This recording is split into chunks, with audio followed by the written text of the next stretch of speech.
नहीं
हाताने टाळी उठाने नामस्मरण करत चला बोला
आवडी देवासी तो एका प्रकारे नामाचा उच्चार रात्र दिवस तुळशीमाळ गळा गोपीचंद गळा वैष्णवांचा आषाढी कार्तिकी पंढरीची वारी साजा निर्धारी आला नाही एका जनार्दनी ऐसा ज्याचा नेम देवा परम पूज्य तुळशीमाळ गळा गोपीचंद टिळा गळा वैष्णवांचा वक्रतुंड महाकाय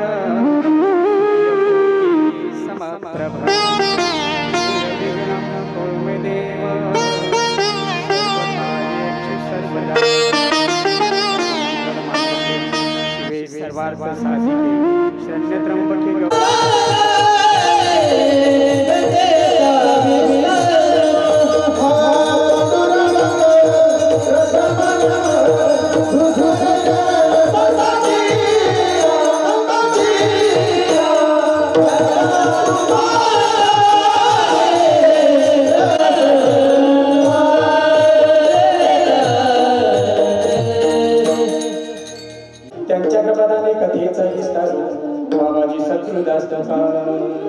आवडे निवासी तो एका प्रकारे नामाचा उच्चार रत्न तुळशीमाळ गळा गोपीचंद टिळा हृदयी कळवळा वैष्णवांचा जितो भैया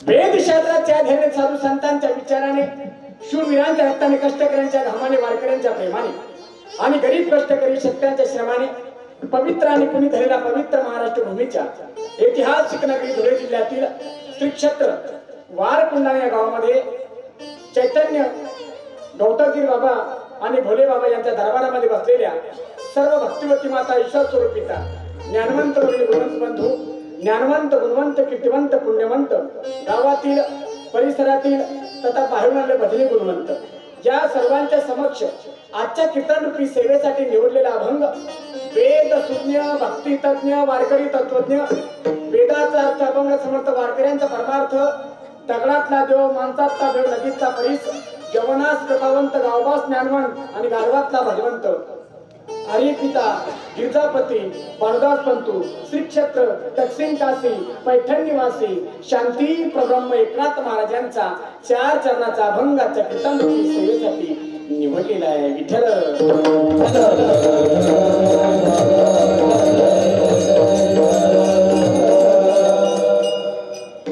कीर्तनकार महाराजांनी जो अभंग घ्यावा 2 मिनिटांमध्ये शब्दाचा अर्थ सांगून जावा मग जसा वेळ पुरेल त्या वेळेनुसार चिंतन मांडत जावं या नियमाला अनुसरून घेतलेल्या अभंगामध्ये शांती प्रब्रह्म एकनाथ महाराज जे आपले विचार मांडताय की तुम्ही आम्हाला शिकवण सांगताय तुम्ही आम्ही कसं जगावं कसं बोलावं कसं वागावं याचं दिग्दर्शन करताय हे 2 मिनिटांमध्ये सांगतो घेतलेल्या अभंगाचा अर्थ या प्रकारे आहेत की नाथ महाराज म्हणतात ही लोकांमध्ये भूलोकामध्ये मृत्यू लोकांमध्ये आपण माणूस म्हणून जन्माला आलो आपण माणूस म्हणून जन्माला आलो देवानं सगळे तयार त्यानेच केले महाराज संतोष बाबा पशु पक्षी सर्व देवाची निर्मिती आहे पण जर देवाला कोणी आवडणार असेल सर्वात जास्त आवडणारा प्राणी कोणी असेल तो म्हणजे मानव पण तो कधी हरीशगिरी बाबा सगळ्यात प्रिय जो प्राणी आहे सर्वात प्रिय जो आहे देवाला आवडणारा तो म्हणजे मानव पण तो कधी जर तो देवाच्या मनासारखा वागला तर तो देवाला आवडतो मनुष्य देवाला आवडतो पण कोणता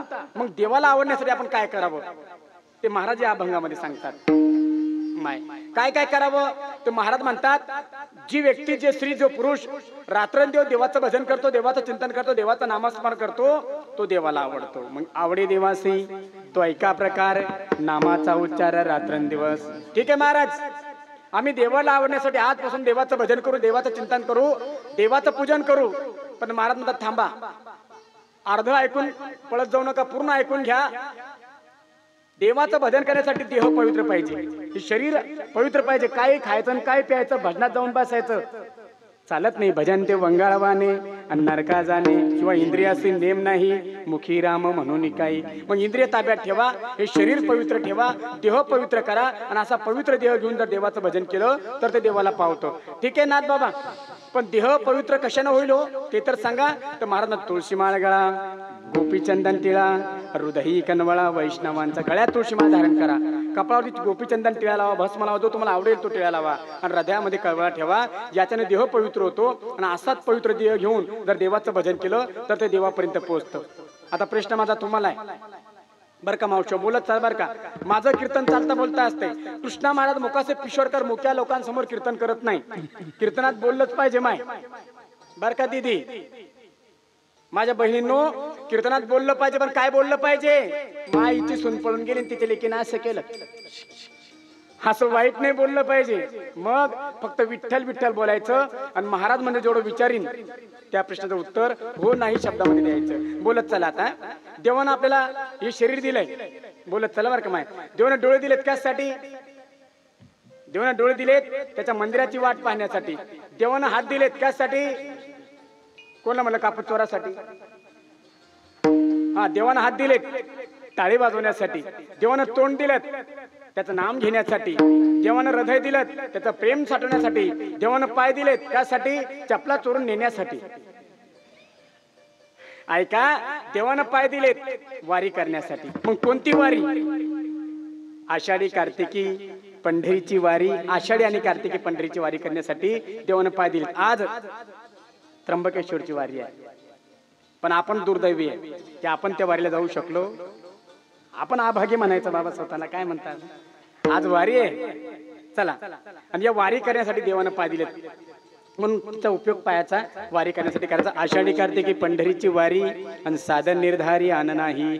हे जर सर्व साधन जो करतो माय, नाथ महाराज म्हणतात, जो देवाचं नामस्मरण करतो, गळ्यामध्ये तुळशीमाळ धारण करतो, कपाळावरती टिळा लावतो, हृदयात संतांबद्दल कळवळा ठेवतो, आषाढी कार्तिकी पंढरीची वारी करतो, मग तो माणूस माणूस राहत नाही, मग तो देवा समान पूजनीय ठरतो. एका जनार्दनी ऐसा ज्याचा नेम, तो देवा परम पूज्य जगी. हा या अभंगाचा शब्दशः सरळ सरळ अर्थ आहे. कळलाय का सर्वांना? माझं बोलणं समजते तुम्हाला? आधी हे सांगत चला. माझी भाषा कळते का? वा म्हणे माय बहीण, मी काय सांगलं तुम्ही समजेल ना. ही भाषा नाही कळली दादा, थमार समाज मार रही मका काय रेते, हे पण नाही कळलं. तिसरी भाषा बोलू, हो गोळा गोळीने माडखा माडखी मा बोलूशी कळी हो. ही पारधी भाषा आहे. कोळी साहेब, तुमच्या आशीर्वादाने 7 भाषा बोलता येतात. थोड्या थोड्या बरं बाबाजी, जास्त नाही, थोड्या थोड्या. कारण आपण फिरणारी माणसं आहे. हरीशगिरी बाबा असतील, संदीप महाराज असतील, निंबा महाराज असतील, कल्पेश बाबा असतील, संतोष बाबा, आपण फिरणारी माणसं आहे बाबा, आपण फिरणारी माणसं आहे. आमचं कसं आहे, इसगाव तिसगाव, म्हणजे आम्ही भिकारी का? वा वा, चांगला मान सन्मान बाबा या गावात आपला. अख्खा महाराष्ट्र फिरतोय बाबा. आतापर्यंत महाराष्ट्राबाहेर 5 कीर्तन करून आलो. ओ गावात गेलो, लोक आपला आदर सत्कार करताय. गावात गेलो, गाडी थांबली, लोक म्हणतात महाराज जय हरी, सलामच्या घरी. घरी गेलो तर म्हणतात महाराज चप्पल बूट काढा दारी, बसा पलंगावरी. साहेब पलंगावर बसलो, लगेच ताई येते महाराज स्वयंपाक तयार आहे, करून घ्या न्याहारी, आणि वाढू का तुम्हाला तरी तरी. एवढा मान सन्मान आमचा बाहेर गावाला असतो, आणि या गावातले लोक कुशल भिकारी म्हणून राहिले महाराज आपल्याला. म्हणून आजपासून मन बदलून टाका. आजपासून काय म्हणायचं, इसगाव तिसगाव कीर्तन करायला 40 गाव. बाबा आपलं ठिकाण नाही ना. काल जालन्यात होतो, आज तुमच्याकडे, उद्या संभाजीनगरला आहे. रोज चालू आहे ना माय. मग बोलत चला. अभंगाचा अर्थ कळला का? कळला? वा, काय माझ्या माऊल्या हुशार झाल्यात ठाकरे भाऊ. 2 मिनिटात त्यांना अभंगाचा अर्थ कळलाय. करू का मग कीर्तन बंद? मला 2 तास का बडबड करायची आहे? आमच्या गुणीजन भजनी मंडळाला 2 तास का वाजवायचे, 2 तास का गायन करायचं आहे? अभंगाचा अर्थ कळण्यासाठी. माझ्या माऊल्या म्हणतात अभंगाचा अर्थ कळला. गंगाराम बुवा कोणाचं संत पूजन घ्या बरं, हार घाला माझ्या गळ्यामध्ये, लावा मला बुक्का, द्या माझं पाकिट, चला आता आपल्या गाडीत जाऊ. करू का मा कीर्तन बंद? पण माय म्हण हावरे भाऊ, आला मोठा, बांधला फेटा, मारल्या चाटा, मोजल्या लोटान लागला वाटा. कोणी आणला होता माय तुम्ही आपल्या गावात? इथे येण्याचं कारण 2 मिनिटांमध्ये सांगतोय. आणि हरीशगिरी बाबा माझा जो पर्याय आहे तो इतर कीर्तनकारांपेक्षा थोड्या वेगळ्या शब्दात, वेगळ्या भाषेत, वेगळ्या प्रकारचा आहे. आवडलं तर जोरदार टाळी वाजली पाहिजे. माझ्यासाठी नाही, ज्या राजांचं नाव मी घेणार आहे त्या माझ्या राजांसाठी. ऐका माझा परिहार. शेतातलं कणूस रानातलं माणूस, घरातली आई गोठ्यातली गाई. शेतातलं कणूस रानातलं माणूस, घरातली आई गोठ्यातली गाई. 18 प्रगट जाती महाराष्ट्राची माती रक्षिली ज्यांनी, ते माझे जाणते राजे शिवछत्रपती. वा. ज्यांची पोलादाची छाती, शार्प ज्याची नीती, पवित्र ज्यांची मती, ज्यांना अभिमान हिंदू धर्माप्रती, ते माझे दुसरे राजे धर्मवीर शंभो छत्रपती. या 2 वाघांना घडवून योग्य संस्कार देऊन स्वराज्य संस्था स्थापन करणाऱ्या सकल सौभाग्य संपन्न वीर्यचुडे मंडित विदर्भ कन्या, मराठवाड्याच्या सुनबाई, जाधवांची जान, भोसल्यांची शान, राजमाता राष्ट्रमाता जिजाऊमा साहेब आदी करून सर्व शूरवीरांच्या साधू संतांच्या चरणी मानाचा मुजरा. ज्या मातीत होतो कीर्तन सप्ताह साजरा, त्या वारगावच्या मातीला त्रिवार वंदन. ज्यांनी मला दिलं आमंत्रण ते सर्व ग्रामस्थ मंडळी, भजनी मंडळी, तरुण मित्र मंडळी, महिला मंडळी, या सर्वांचं हार्दिक हार्दिक अभिनंदन. आणि मायबाप तुमच्या पवित्र चरणावरती वाहतोय शब्दरूपी चंदन. विठ्ठल.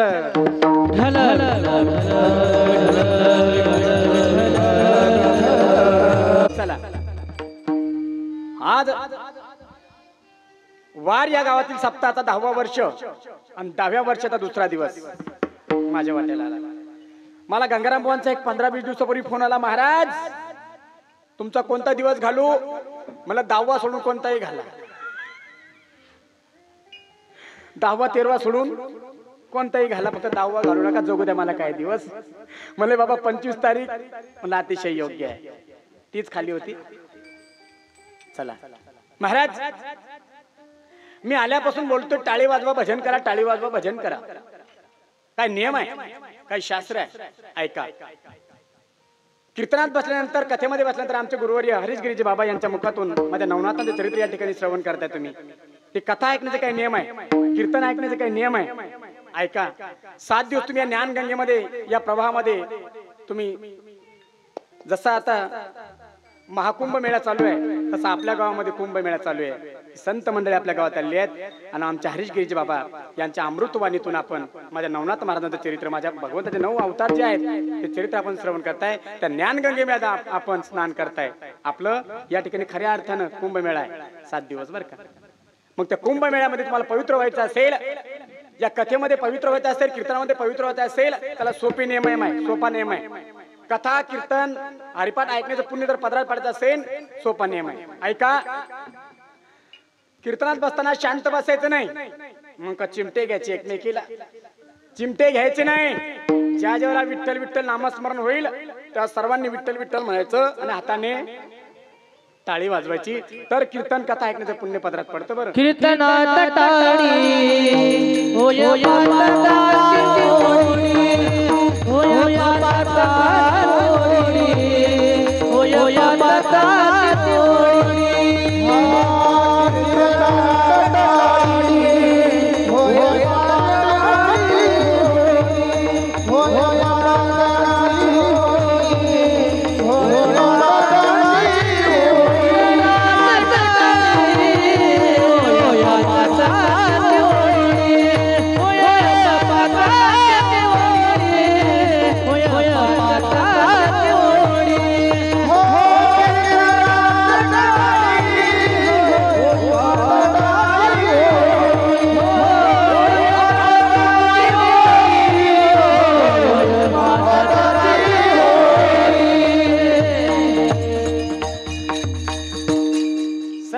कीर्तनात जर टाळीवाजी पातकाची होळी होते. कीर्तनात तर टाळी होय महापातकाची होळी किंवा वाजे टाळ टाळ्या टाळी होय महादोषाची होळी. आता दोन्ही प्रमाणाचा विचार करू नका संदीप बुवा, दोन्ही प्रमाण बाजूला ठेवा. पण आता हे प्रमाण विचार करण्यासारखे बाबाजी. तुमची माझी लायकी आहे का की साक्षात महाविष्णूचा अवतार असणारे तुकाराम महाराज तुमच्या माझ्या पाया पडून सांगताय, पायाला हात लावून सांगताय की लागून या पाया विनवितो तुम्हा ने करी टाळी बोला मुखी नाम. संत पाया पडतात बाबाजी. पाया पडून नाही ऐकलं शिवाय देतात. जर नाही ऐकलं समजून मग शिवाय देतात. ऐका तुकाराम महाराजांच्या शिव्या. कीर्तनात टाळी वाजली पाप जळतात. कीर्तनात टाळी वाजली दोष जळतात. कीर्तनात टाळी वाजली माणूस पवित्र होतो. आणि नाही वाजली तोटा काय होतो ऐका. महाराज म्हणतात जो या जन्मामध्ये कीर्तनात बसून टाळी वाजवणार नाही, जो या जन्मात टाळी वाजवणार नाही तो गत जन्मीचा हिजडा किंवा होईल हिजडा सप्त जन्मी. दोन्ही प्रमाण त्यांचे गत जन्मीचा हिजडा किंवा होईल हिजडा सप्त जन्मी. मग आपला आपण ठरवा मावशो आपल्या कीर्तनात टाळी वाजवायची का हाय रे हाय द्या ना. माझं म्हणणं आहे की गंगाराम बुवा संत पाया पडताय, नाही सांगितलं नाही ऐकलं तर परिणाम सांगताय. एवढंच काय ऐका. हिंदू धर्मामध्ये 3 ठिकाण आहे बाबाजी. हिंदू धर्मात 3 ठिकाण आहे ऐका. एक ठिकाण देवाचं नाव घेतो पण टाळी वाजवत नाही. दुसरं ठिकाण टाळी वाजवतो पण देवाचं नाव घेत नाही. आणि तिसरं ठिकाण टाळ्या वाजवतो देवाचं नावही घेतो. हिंदू धर्मामध्ये 3 ठिकाण आहे साहेब. पहिलं ठिकाण देवाचं नाव घेतो पण टाळ्या वाजवत. कोणतं ठिकाण माय? पहिलं ठिकाण देवाचं नाव घेतो बर का माऊल्यो. देवाचं नाव घेतो पण टाळी वाजवत. कोणतं ठिकाण? कोणतं ठिकाण बोला ना त्या. मौत मौत अंतयात्रा प्रेत यात्रा गेला की नाही मौतीवर? कोणाच्या जातात की नाही मौतीवर? आता जायला लागलो महाराज. 2 वर्ष कोणीच कोणाच्या मौतीवर गेलं नाही. संतोष बाबा ओ पप्पा मेला तर पप्प्याला दिसला नाही, मम्मी मेली तर ममतानं पाहिली नाही. कोणात जाळले बाबा हेच नाही कळले 2 वर्षामध्ये कोरोनामध्ये. हो एवढं भयान कंडिशन बाबा. कोरोनाचा आठवण आली मला. आमच्या गावात बाबा आपलं नशीब आहे आपण पन्नीत पॅक झालो नाही. हिंदूचे मुस्लिम म्हणून पुरले गेले आणि मुसलमान हिंदू म्हणून जाळले गेले संदीप निंबा महाराज. पण आपलं नशीब आहे आपण पन्नीत पॅक झालो नाही बाबा. आपलं नशीब आहे माय. आमच्या गावातले प्रकरण आहे जिवंत घटना आहे. पेपरला होती, टीव्हीला गाजला, अख्खा महाराष्ट्र गाजला त्या घटनेनं बाबाजी. हरीशगिरी बाबा आमच्या गावात एका म्हाताऱ्याला कोरोना झाला. त्याला कोरोना सेंटरला तालुक्याला ऍडमिट केलं, कन्नडला ऍडमिट केलं. आणि तिथून एक दिवस पुण्याला हॅलो सरपंच पिशोरचे सरपंच साहेब तुमच्या गावातला म्हातारा मेला, प्रेत घरी पाठवतोय. पण तुम्हाला एक विनंती आहे गावात जास्त गर्दी जमा करू नका. 4 खांदेकरी 1 मडक धरी 2 वार घाली. जास्त गर्दी जमा करू माय प्रेत यात्रा. प्रेत आलं बाबा. ऍम्ब्युलन्स दारात आली. म्हातार मेलं होतं माय पण म्हातारी जिवंत होती. बोलत चला म्हातार मेलं होतं पण म्हातारी जिवंत होती. आणि ती ऍम्ब्युलन्स दारात आली. ते प्रेत काढलं गेलं. असं अंगणात ते प्रेत ठेवलं. ठाकरे बंधू अंगणात प्रेत ठेवलं आणि म्हातारी म्हणते राम व राम राम कसा टे मानला रे देवा त्याला नेलं मला मांग ठेवलं. आमच्याकडची भाषा बर का. देवा कसा टे मानला डॉक्टर बा रामाचं मला तोंड पाव द्या. कोण म्हणतं?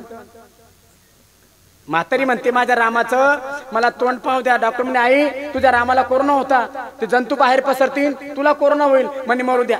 त्यांच्या पाठीमागे मला मरण आलं तर लई चांगलं होईल. पांढरा कपाळ घेऊन जगून तरी काय फायदा आहे. त्यांच्या बरोबर मला मी मेले तर चालतील पण माझ्या रामाचं मला तोंड पाव द्या. आईनं हट्टात धरला. डॉक्टर म्हणे नाही आई आम्हाला ते प्रेत ते तोंड उघडता येणार नाही. मग म्हातारी म्हणे कमी पाय तरी धुऊ द्या. शेवटी माझ्या रामाची मला सेवा करू द्या. माझ्या रामाचे मला पाय धुऊ द्या. हट्ट धरला निंबा महाराज. महाराज तेवढी पन्नी फाडली बाबाजी, पायाची पन्नी फाडली. मग म्हातारी म्हणे 2 सुना अशी वट्यावर उभ्या म्हणे मोठी सोनबाई तू परात आण, लहानी सोनबाई तू पाणी आण. तुमच्या सासरीबाचे पाय धुवा, मामांचे पाय धुवा. भामट्या सुना खाली नाही आली आई. वट्याहून एकीनं परत दिली, एकीनं पाणी दिली. त्यांनी मरल तर म्हातारी मरल बरं दोन्ही ताने खटी जाईल म्हणे. त्या म्हातारीनं परत अशी पायाखाली ठेवली. बाबा एका हाताने पाणी टाकते, एका हाताने पाय चोळती. रडत रडत म्हणते राम व राम राम तुम्ही पायात जोडवे कोण घातले व राम. पोर म्हणे म्हाताऱ्यात पायात जोडवे म्हणे डॉक्टर. रामचं म्हातार होते, म्हातारी कोणाच्या आणली उचलून साहेब ते मोड पुन्हा गाडीत टाकलं. ती पोरं म्हणे लोकांचं म्हातारा आम्हाला दिलं, मग आमची म्हातारी कोणाला दिली. ते प्रेतासोबत 2 पोरं कोरोना सेंटरला गेले बाबाजी. तिथं ते पोरग होतं रेकॉर्ड ठेवणार, नाव लिहिणार. ते म्हणे का रे पिशोरचे सीताराम पाटील पहा बरं कोणाला दिले. त्याने रजिस्टर काढलं. म्हणे पिशोरचे सीताराम पाटील सीताराम पाटील सीताराम पाटील. ते म्हणे हे म्हातारा जिवंत आहे. म्हणे कुठं आहे. म्हणे मागच्या भीतीवर सफरचंद खाऊ राहिलं. आमच्या गावाचं म्हातारा जिवंत निंबा महाराज, दुसरी म्हातारी गेली पाठवून.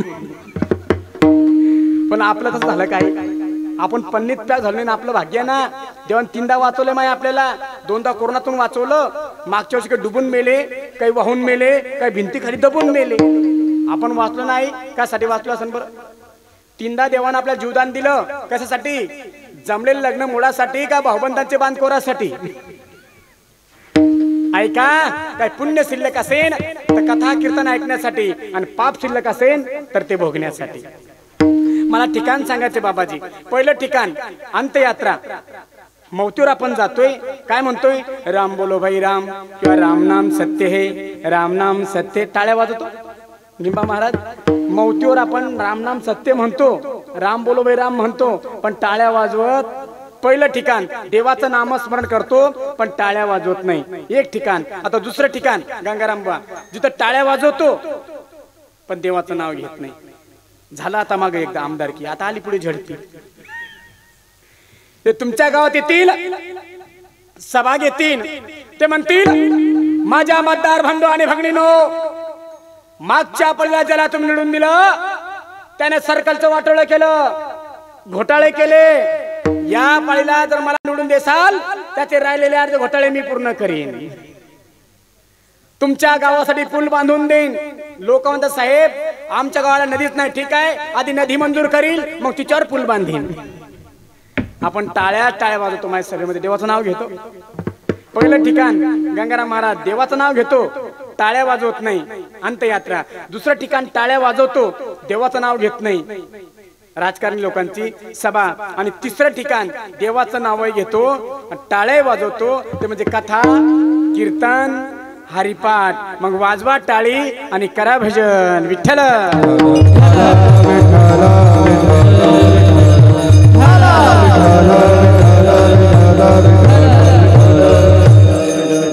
चला. तुम्हाला काही संकट आहे का, टेन्शन मध्ये आहे का, असे उदास का बरं बसले तुम्ही.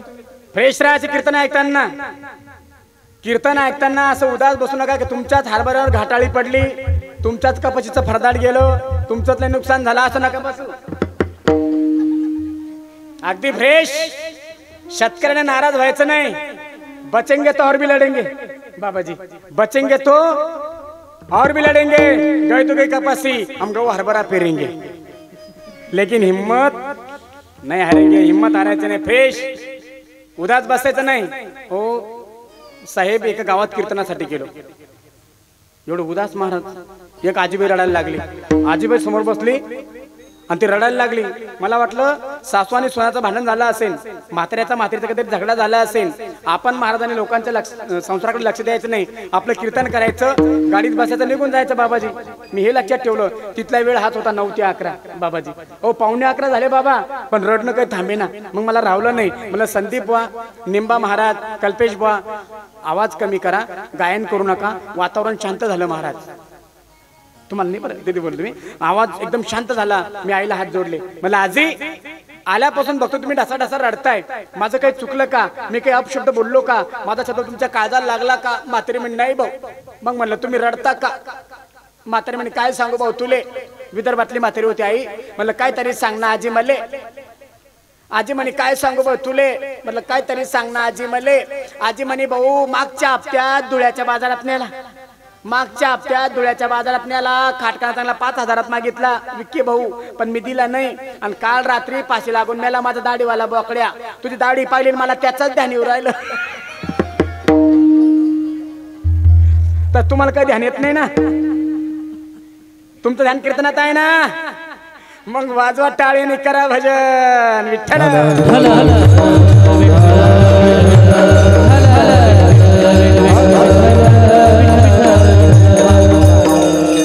अभंगाकडे वाटचाल आहे.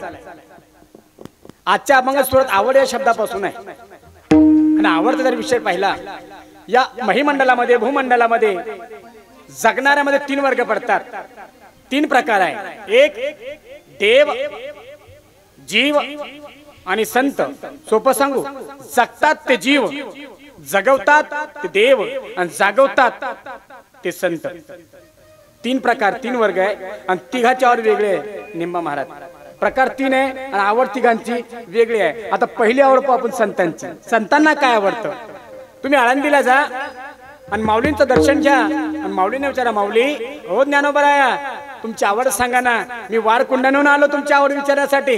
तुम्हाला काय आवडतं? तर माझ्या माऊलीने एका वाक्यात म्हणावं, माझी जीवीची आवडी न पंढरपुरा नेईन गुढी. तिथून निघायचं.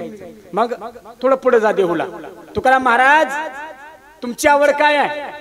तुम्हाला काय आवडतं? तुमची आवड जाणण्यासाठी मी तुमच्या गावात आलो. तुकाराम बुवा, हो जगद्गुरु तुकाराम महाराज तुमची आवड सांगा ना. त्यांनी म्हणावं की आवडे पंढरी भीमा पांडुरंग आणि चंद्रभागा लिंग पुंडलिक. परत वापस यायचे. पुन्हा माऊलींना, माऊली हो तुम्ही जे बोललात ते तुकाराम महाराज बोलतात काहीतरी वेगळं सांगा ना, काहीतरी डिफरन्स सांगा, काहीतरी वेगळं सांगा. तेव्हा माऊलींनी कानडिया शब्द वापरावा, कानडिया शब्द वापरावा आणि तेच सांगावं की कानडिया विठोबा कानडिया आणि बहु आवडसे जीवा पासून या. ते वेगळं सांगायला तयार नाही. मग तिथून परत देहूला जायचं. महाराज तुम्ही जे सांगतात तेच बाबा सांगतात आणि बाबा जे सांगतात तेच तुम्ही सांगताय, काहीतरी वेगळं सांगा ना. महाराजने एकच म्हणावं की आवडे हे रूप गोजिरे सगुण आणि पाहता लोचन. महाराज किती वेळेत जा तुम्ही संतांकडं, संतांकडं 1 नाही 1000 वेळा जा, ते तुम्हाला वेगळी आवड सांगणार नाही निंबा महाराज. संतांना देव आवडला, संतांना वारी आवडली, संतांना नामस्मरण आवडलं, संतांना चंद्रभागेचं स्नान आवडलं, संतांना पुंडलिकाचं दर्शन आवडलं. यापेक्षा दुसरं काही संतांना आवडत म्हणून किती विषय पाहिला बाबा. यापेक्षा वेगळी आवड संतांची नाही. हा विषय आपण इथं बंद करू. संतांची आवड देव, वारी, चिंतन आणि समाजाचं हित, ही संतांची आवड. आता आवड पाहू गंगाराम भाऊ आपली.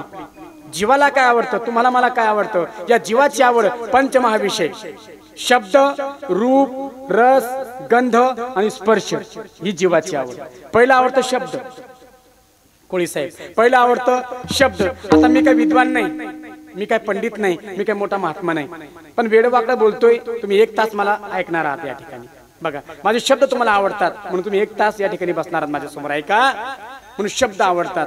हो तुकाराम महाराजांना ऐका ताई, तुकाराम महाराजांना माझ्या छत्रपती शिवरायांनी नजराणा पाठवला होता. तरी तुकोबारायांनी सांगितलं हे आम्हाला मृत्तिके समान आहे, हे आम्हाला माती समान आहे, हे परत घेऊन जा. मग छत्रपतीने विचारलं का हो महाराज, तुमच्या घरची कंडिशन जर पाहिली, तुमच्या घरात मुलांना भाकरी नाही, तुमच्या पत्नी नेसायला लुगडं नाही आणि आमचा नजराणा तुम्ही परत करावा, एवढं धन तुम्ही वापस करावं. आमच्या तुकोबारायांनी म्हणावं महाराज हो तुमच्या या धनापेक्षा श्रेष्ठ धन माझ्याकडे आहे, ते सोडून मी हे नाशिवंत धन कशाला घ्यायचं, कशाला घ्यायचं माईक पदार्थ मी, कारण मोठं धन माझ्याकडे आहे. कोणतं धन माझ्याकडे आहे की परमात्मा धन जोडी देवाचे. किंवा महाराज म्हणतात की अम्मागरी धन शब्दाचीच रत्ने आणि शब्दाचीच शस्त्रे. एवढं मोठं धन माझ्याकडे आहे, ते धन सोडायचं आणि हे धन मी घ्यायचं म्हणून मी परत केलंय.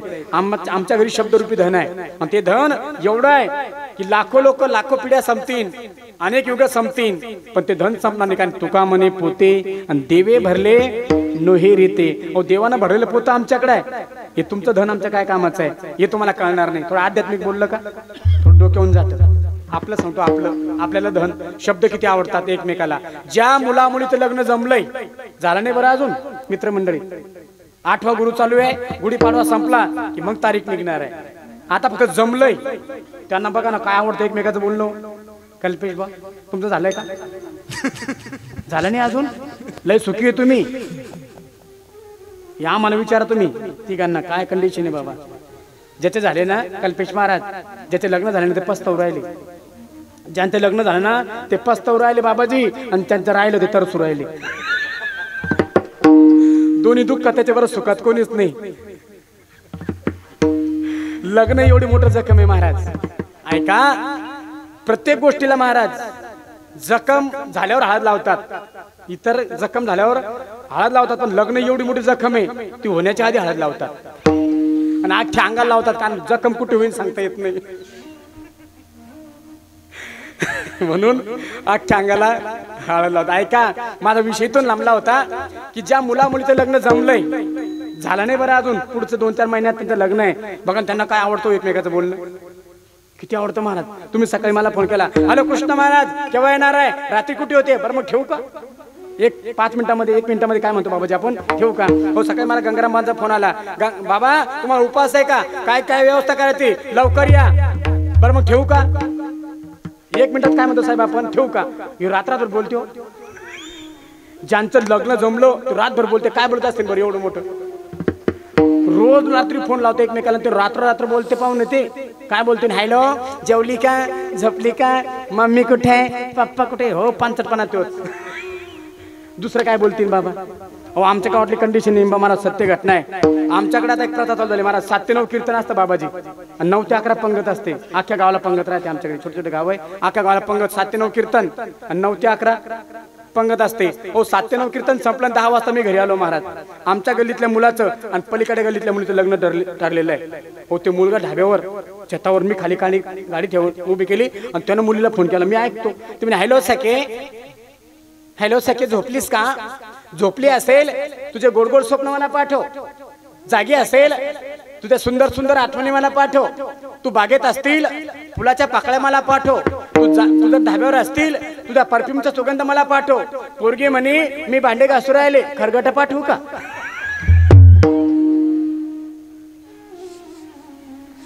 काय आवडतं साहेब, एकमेकाचं शब्द आवडतात म्हणून आपण एकमेकाला बोलतोय. पहिलं आवडतं शब्द, दुसरं आवडतं रूप. पहिलं आवडतं शब्द, दुसरं आवडतं रूप. आता रूप किती आपल्याला आवडतं बघा, रूप किती आवडतं, पण कोणतं रूप आवडावं जेणेकरून कल्याण होईल. अरे कल्याण ज्या रूपानं होणार आहे महाराज, ते रूप आपल्याला आवडत नाही.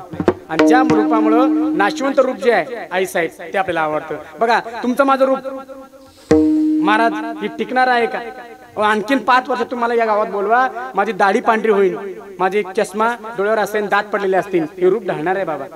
तुमचं माझं रूप ढळणार आहे, पण ते रूप आपल्याला आवडतं. बघा तुम्ही, तुमचं आमचं रूप खरं आहे का, ज्या रूपावर आपण प्रेम करतो दीदी, हे रूप खरं आहे का, खरं आहे, हे रूप खरं नाही, हा खोटा मेकअप आहे बाबा. खरं रूप कोणतं आहे, कुठलाच मेकअप न करता सुंदर दिसतात ते खरं रूप, कुठलेच चांगले वस्त्र अंगावर परिधान करतात ते सुंदर दिसतात ते खरं रूप, कुठला दागिना अंगावर न घालता ते सुंदर दिसतात ते खरं रूप. आणि ते रूप माझ्या पांडुरंगाचं आहे. काय वस्त्र आहे, काय अलंकार आहे, काय मेकअप आहे महाराज, पण रूप कसं आहे महाराज, रूप असं आहे की वेड लावले, वेड साधू संतांना वेड लागलंय. महाराज म्हणतात की रूप सावळे सुंदर आणि कानी कुंडले मकराकार, किंवा महाराज म्हणतात की या ठिकाणी जर रूप महाराज, रूप पाहता लोचनी न सुख झाले हो साजनी. ते रूप आपल्याला आवडायला पाहिजे, पण ते रूप आपल्याला आवडत नाही. आवडतं कोणतं, नाशवंत रूप आपल्याला आवडतं. जे रूप तुम्हाला आम्हाला आवडतं हे नाशवंत आहे. आणि जर रूप टिकणार असतं, संतांनी नाशवंत शब्द वापरला असता महाराज. नाशवंत देह जाणार सखळ, ना आयुष्य का तो काळ, किंवा उपजे ते नासे, नासे ते पुनर्पी दिसे, आणि घटिका यंत्र जैसे परिभ्रमेगा. महाराज म्हणतात हे नाशवंत आहे आणि हे रूप आपल्याला आवडतं. निंबा महाराज बघा तुम्ही, आपण मुलगी पाहायला गेलो, तिचं खानदान पाहिलं नाही, घरदार पाहिलं नाही, काय पाहिलं, मुलीचं रूप. मुलीनं आपलं काय पाहिलं, मुलाचं रूप, एकमेकाचं रूप. पण रूप ढळणार आहे दादा. आणि ज्या मुलांना मुलगी पाहायचा कार्यक्रम बाकी आहे त्यांना कृष्णा महाराज मुखाचा पिशोरकर यांचा फुकटचा सल्ला आहे. तुम्ही मुलगी पाहायला जाणार असाल, त्या मुलीला पूर्व सूचना द्यायची नाही, आधी तिला सांगा मी पाहायला येतो म्हणून, न सांगता जायचं बर का, न सांगता सकाळीच जायचं आणि बेल वाजवायची, हॅलो मी आलो. ती अशी उठती, चिपड डोळ्याला, लाळ गळती, असं डोकं असं पिंजरेल, हे म्हणणार नाही मला लग्न करायचं साहेब ते सोबत. पण आपण तिला पूर्व सूचना देतो, मी पाहायला येतो, ती मेकअप करून येते. मेकअप ती कोणती क्रीम आहे ताई, तिचं नाव बदललं आता. पहिले फेअर अँड लवली होता, आता काय झालं, कोणती क्रीम आहे ती, येड्या झाल्या पोरी त्या क्रीम ना बाबाजी. वेड केलं वेड पोरींना. ती क्रीम कशी आहे माहिती आहे का, क्रीम साहेब क्रीम कशी आहे, फेअर अँड लवली रोज रोज लावली, ऐका, फेअर अँड लवली रोज रोज लावली, मुलगी दिसते सुंदर बावली, तीच मुलगी मुलाला दावली, मुलगा म्हणतो मला श्रीदेवी पावली. पुढे ऐका, मग त्या दोघांची लग्न लावली, फेअर अँड लवली 2 दिवस नाही लावली, कशी दिसते मावली, जशी काळी मांजर चावली.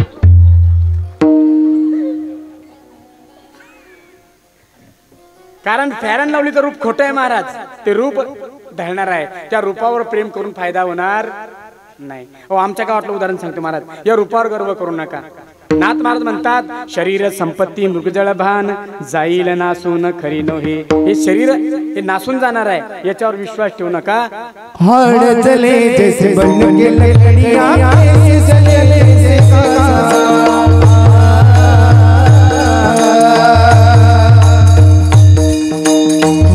चले जैसे बन के लकड़ियां ऐसे चले जैसे कंगन जैसी आग गई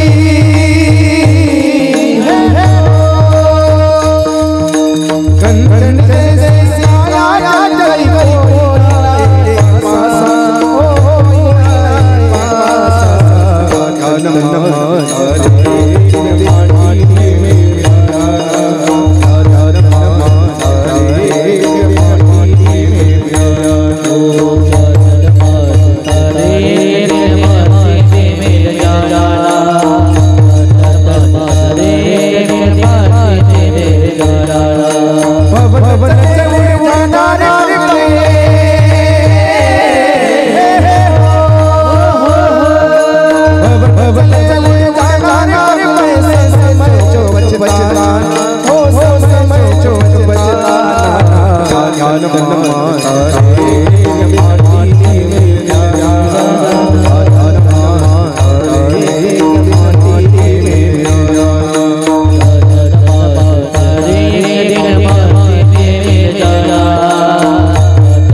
आमच्या संदीप भावांनी जोरदार देवा.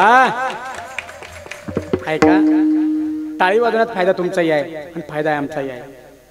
तुम्ही जर टाळी वाजवली आम्हाला प्रेरणा मिळते, शाबासकी मिळते, स्फूर्ती येते. आम्ही या ठिकाणी गायन वादन जोरदार करण्याचा प्रयत्न करतो. आमचा फायदा असा आहे की आम्हाला शाबासकी मिळते, हा आमचा फायदा आहे. तुमचा फायदा काय आहे? टाळी वाजवण्यात फायदा काय आहे की महाराज कीर्तनात महाराज प्रमाणे डॉक्टरांचं त्यांना उदाहरण आहे. डॉक्टर म्हणतात जो टाळी वाजवतो उन्ही गुचकीन गया पुचकी, अटॅक येत नाही. जो टाळी वाजवतो त्याला अटॅक येत.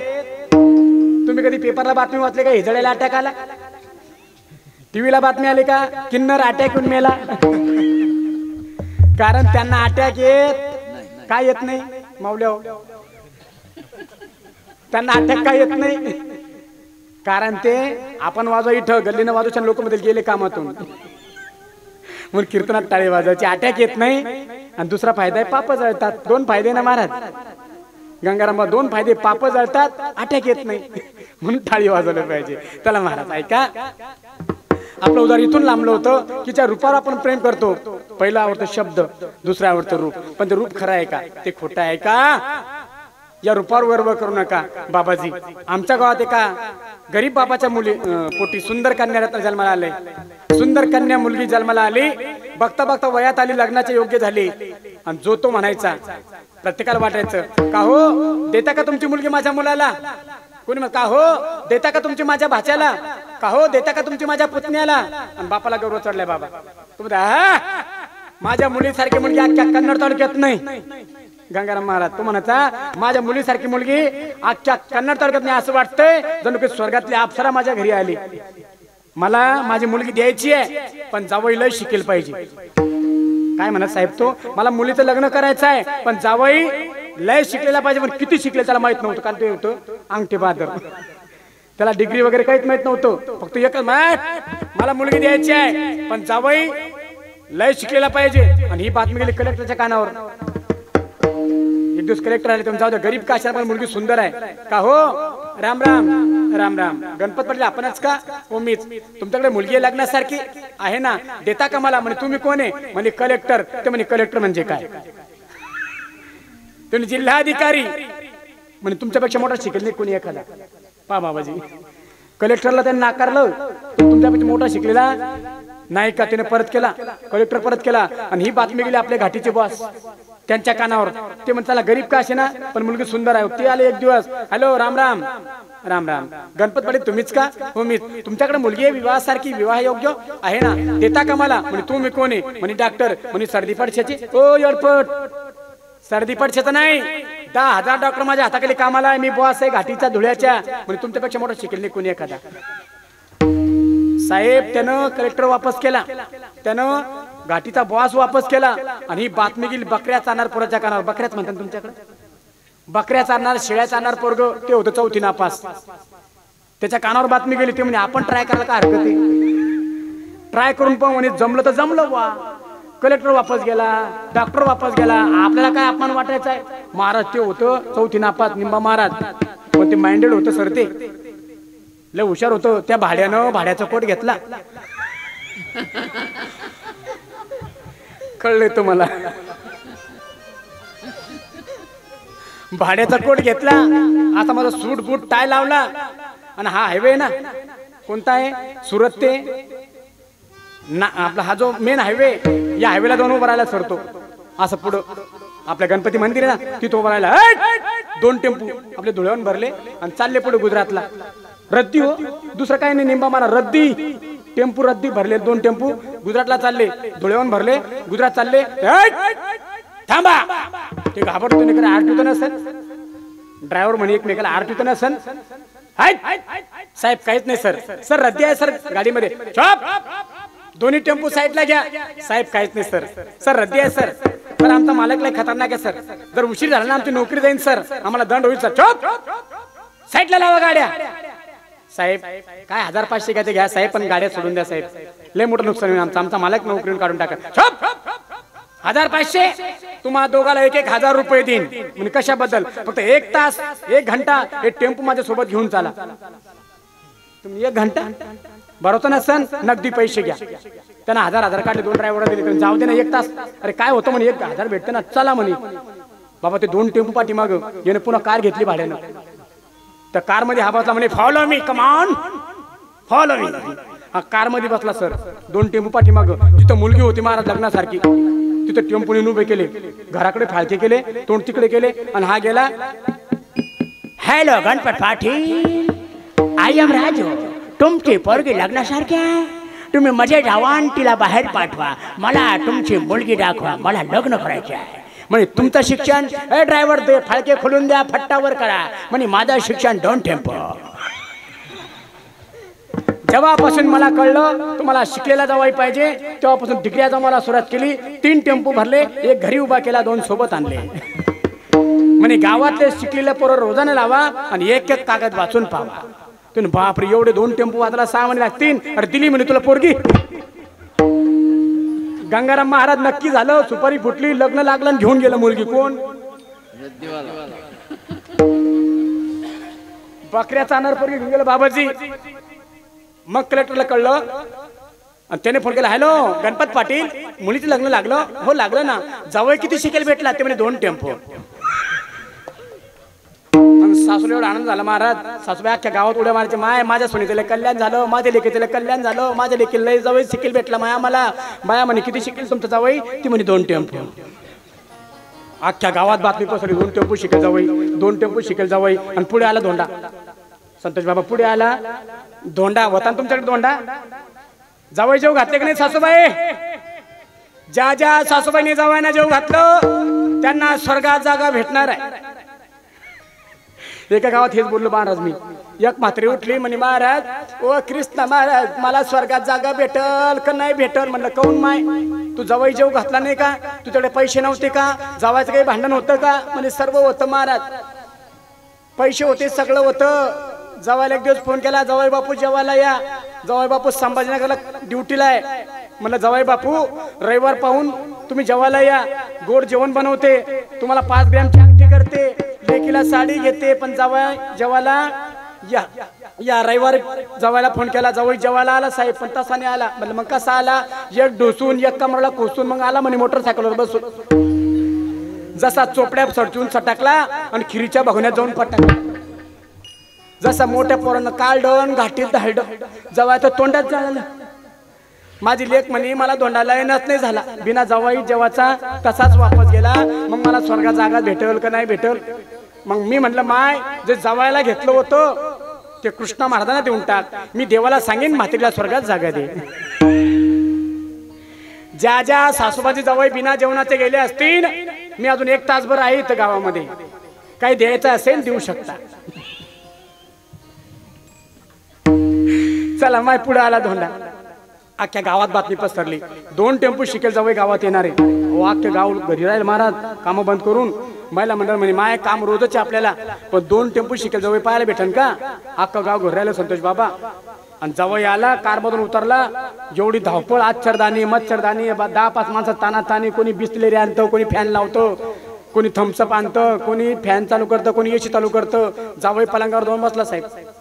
जावई पलंगावर जाऊन बसला. आजची गल्लीगच भरली. पण जावयाच्या सासऱ्याने ट्रॅक्टर घेतला होता हप्त्यावर, पण फायनान्सचे हप्ते भरले नव्हते बाबा. 10 हप्ते थकले आणि बँकेने नोटीस पाठवली. फायनान्स कंपनीनं नोटीस पाठवली. पोस्टमन बाबाने नोटीस मागच्या बाईकडे दिली. ते बाईने ते पाकिट घेतलं, अशी फोडायला लागली. तर सासूबाईने पाहिलं, ओय तुला काय येतं ग, तू 10वी नापास आहे. ते पॉकेट पुढान पुढान पुढान माझा जावई वाचून दाखवल, कारण माझा जावई लय शिकलेला आहे म्हणे. किती शिकलेला आहे तो? 2 टेम्पो शिकलेला आहे माझा जावई. ती नोटीस हातोहात जावयाच्या हातात पोचली बाबा. जावयाने ते पाकिट फाडलं गंगारामबा. अशी नोटीस बाहेर काढली, समोर धरली. जावई रडायला लागला.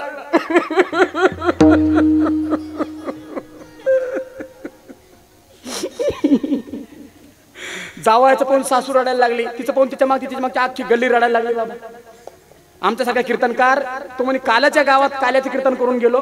ज्या गल्लीत कोणी बिमार नव्हतं, कोणी आजारी नव्हतं. असं दुःखद काय घडलं? अख्खं गाव का रडतं? म्हणे बाबा का रडताय? नाना रडता म्हणून. नाना का रडताय? आबा रडता म्हणून. आबा काऊन रडताय? तात्या रडतात म्हणून. तात्याला विचार तात्या काऊन रडताय? भिकामाय रडते म्हणून. भिकामाय का रडते? सकुमाय रडते म्हणून. सकुमाय का रडते? तुकाबाई रडते म्हणून. तुकाबाई काऊन रडती? हिमल रडती म्हणून. हिमल म्हणे कमल, कमल म्हणे हिरा, हिरा म्हणे तारा, तारा म्हणे मीरा. विचारत विचार बाबा शेवटच्या बाईपर्यंत गेले. तिला विचार ताई का रडताय? म्हणे सासूबाई रडतात म्हणून. महाराज म्हणे सासूबाई तुम्ही का रडताय? जावई बापू रडतात म्हणून. जावाले तर जावई बापू तुम्ही का रडताय? जावई बापू म्हणे वाचता येत नाही म्हणून. कशामुळे नुकसान झालं निंबा महाराज? मुलीच्या रूपावर गर्व केला बाबा. 4थी नापासला मुलगी द्यावी लागली म्हणून रूपावर गर्व करू. पहिला आवडतं शब्द, दुसरा आवडतं रूप, तिसरा आवडतं रस. बघा आपण जेवायला गेलो, फराळाला गेलो, काय सुगंध होता महाराज, काय आमटी होती वा महाराज.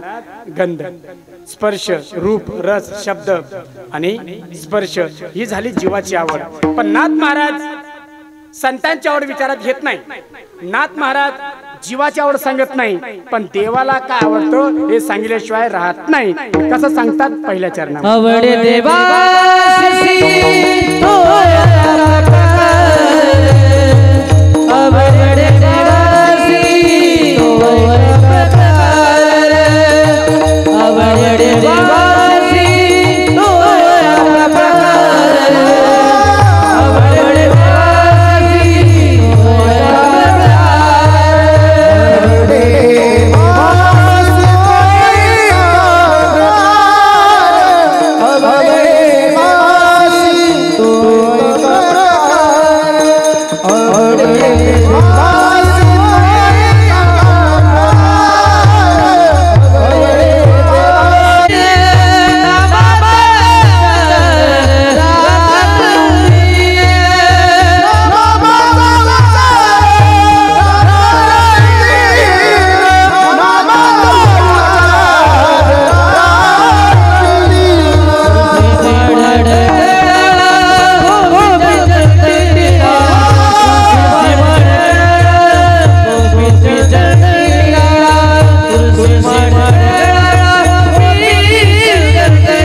की देवाला काय आवडतं? महाराज म्हणतात की आवडे देवासी तो ऐका प्रकारे नामाचा उच्चार रात्रंदिन किंवा रात्रंदिवस.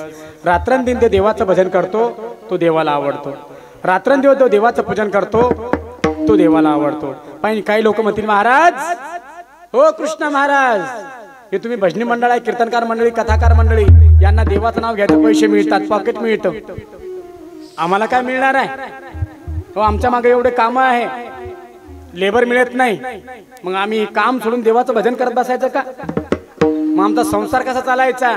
पण संत महात्मे म्हणताय हातातलं काम बंद करू नका, आपली ड्युटी सोडू नका, आपला संसार सोडू नका, आपलं शेती काम बंद करू नका, पण देवाचं भजन केल्याशिवाय कसं होईल महाराज? की महाराज म्हणतात कामामध्ये काम, काही म्हणा कामही करा, जाईल भवश्रम, सुख होईल दुःखाचे. काम करा पण देवाचं भजन करा. बघा तुम्ही सावता महाराजांनी शेती केली महाराज, पण भजन मात्र सोडलं नाही. गोरोबा काकांनी मडके घडवले पण भजन मात्र सोडलं नाही. रोहिदास महाराजांनी जोडे शिवले, चपला शिवल्या, पण भजन मात्र बंद केले नाही. बघा तुम्ही आमच्या चोखवरांनी मिली ढोरं वडली पण भजन नाही सोडलं. कामही केलं आणि भजनही. तेव्हा त्यांच्या घरी देव आला महाराज. कधी तुम्ही ऐकलं का? एक आरामशीर बसून भजन करणार होता, देव त्याच्याकडे येऊन काम करायला लागला. जो कामात भजन केलं देव त्याला प्रसन्न झाला महाराज. आयतं कोणाला प्रसन्न होत नाही. मग अशा भक्ताच्या घरी न सांगता करी सर्व काम केलेत, न सांगता केले. पण कुणाच्या घरी? जो कामात राहून देवाचं पूजन करतो, भजन करतो, त्याच्या घरी देव आला. रिकाम टेकडीच्या घरी देव आला. कधी तुम्ही ऐकलं का? एखादा मंदिरातला पुजारी होता, तो भरपूर दक्षिणा घ्यायचा, देवाची पूजा करायचा, देव त्याला येऊन भेटायचा. हा, ज्या पुजाऱ्यांनी लाथा मारत चोखोबाला त्यांना देव भेटला, पण पुजाऱ्यांना नाही भेटला महाराज. ऐका, म्हणून कामामध्ये काम, काही म्हणा राम. महाराज ठीक आहे, पण देवाचं भजन करून फायदा काय हो? संदीप बुवा, देवाचं भजन करण्यात फायदा काय आहे? फायदा काय? ऐका, देवाच्या भजनाचा नामाचा फायदा काय आहे? ऐका, हरिपाठाला प्रमाणे महाराज लगेच कळेल तुम्हाला. तुम्ही आम्ही शेतकरी आहे. बघा तुम्ही आता आपले डोंगर वाढलेत, माय डोंगर वाढलेत आता जवळपास. तुम्ही डोंगरात जायचं, पण एकट्या जाऊ नका, सोबत माचीची पेटी घेऊन जायची, आग पेटी घेऊन जायची. असं वाढलं गवत पाहायचं, अशी आकडे उघडायची, त्या गवताला लावायची, आकड विजून जाईन.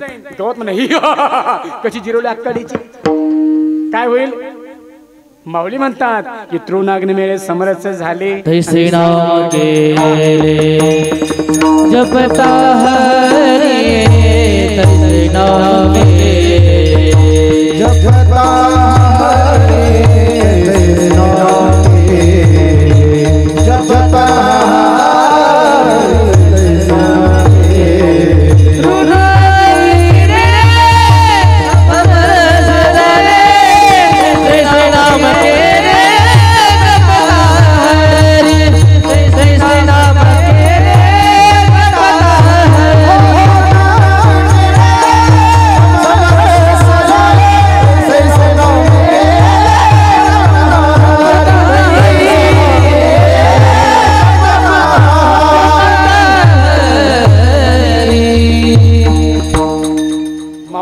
पाठामध्ये की एक माचीच्या काळी अख्ख्या डोंगराला राग करून टाकते बाबाजी.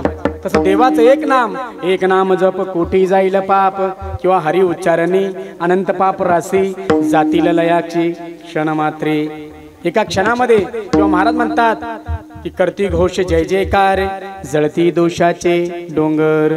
महाराज म्हणतात देवाचं भजन केलं दोष जळतात. अजून दुसरं उदाहरण आहे, दृष्टांत हरिपाठातलाच बाबाजी कल्पेश बा, लगेच लक्षात येईल तुमच्या. हरिपाठामध्ये माऊली म्हणतात, बघा तुम्ही आपल्या गावातली लोकसंख्या किती अंदाजे सांगा. मला काही मतदान मागायचं तुमच्या गावामध्ये येऊन अंदाजे सांगा किती घर आहे आपल्या गावात? 500 धरा, 500. गंगाराम महाराज आपल्या घरात 500 घर आहे गावामध्ये. मी तुम्हाला बोललोय गावकऱ्यांनो आपापल्या घरी जा आणि 5-5 किलो कापूर घेऊन या. कापूर बरं, कापूस नाही, आणछान कापूस तो लिटा लाटा राहिलेला मागचा कापूस नाही, कापूर. कापूर कर्पूर गौरम करुणा अवतारम. जो कापूर आपण आरतीला जाळतो ना माय, तो कापूर घेऊन या. तुम्ही गेलात आणि सकाळी 5-5 किलो कापूर घेऊन आलात. इथं गौतमगिरी बाबाच्या मंदिरासमोर त्याचा ढीग मांडलाय आपण. कोळी साहेब बाबांच्या मंदिरासमोर ढीग मांडलाय आणि गंगाराम महाराज तुमच्या हातात त्याला आग लावली. मोठा जाळ झाला. ओ एका घरातून 5 किलो म्हणजे 500 झाला ना, म्हणजे 5 क्विंटल कापूर झाला. बाबा 5 क्विंटल कापूर मंदिरासमोर ढीग मांडलाय. बाबा त्याला आग लावली, मोठा जाळ झाला, जाळ विझून गेला. 5 क्विंटल कापूर आहे विकी दादा, त्याचा किती राग पडली पाहिजे? 5 क्विंटलला किती राग पडली पाहिजे माऊल्या? सांगा ना, अर्धा किलो, 2 किलो, 5 किलो, 10 किलो तर किती पडेल बरं? 5 किलो कापूर, 5 क्विंटल कापूर जाळला, किती राग पडली पाहिजे? अहो माऊली म्हणतात की ठाईच समाप्ती कापुराच्या वाती. कापुराच्या वाती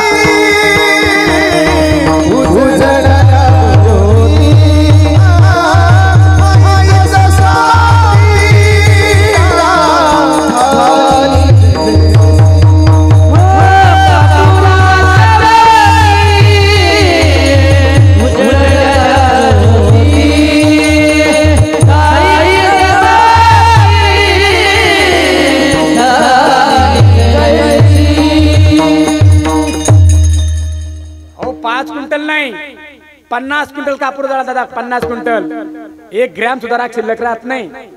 माऊलीचं प्रमाण आहे, कापुराच्या वाती उजळलेल्या ज्योती आणि ठाईचं समाप्ती.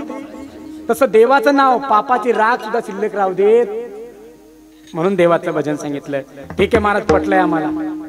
नाथ बाबा पटलंय आम्हाला, आजपासून आम्ही देवाचं भजन करू, देवाचं चिंतन करू, देवाचं नामस्मरण करू. पण महाराज म्हणतात थांबा, नुसतं देवाचं भजन करून जमणार नाही. मग भजन करण्यासाठी शरीर पवित्र पाहिजे, हा देह पवित्र पाहिजे. महाराज देह पवित्र कशाने होईल हो? महाराज म्हणतात ना दुसऱ्या चरणामध्ये, सीमा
सांगतात देवाचं भजन करण्यासाठी देह पवित्र करा. आणि देह पवित्र कशाने होईल? तुळशी माळ गळा, गोपी चंदन टिळा, हृदयी कनवळा वैष्णवांचा.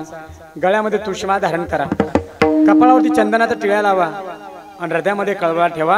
आणि हे जर ठेवलं तर देह पवित्र होतो. आणि असा पवित्र देह घेऊन जर देवाचं भजन केलं तर ते देवापर्यंत पोहोचतं.